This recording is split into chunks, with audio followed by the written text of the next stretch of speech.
Едночасовната блокада на Сојузот на синдикати пред влада ги принуди премиерот и дел од министрите да пропешачат пред денешната владина седница.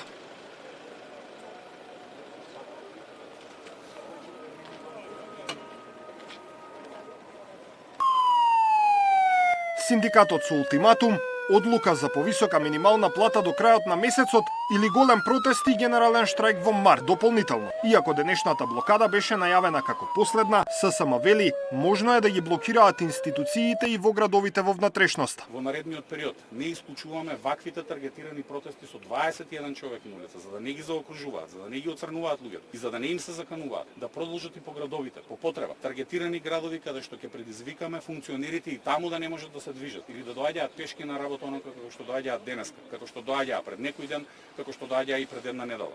Дополнително, оставаме простор до крајот на месец февруари да седнат и да се договорат и да кажат за колку пари ќе зголемат минималната плата и за колку пари се спремни да ги зголемат сите останати работнички плати, затоа што веќе немаат апсолутно никакви аргументи.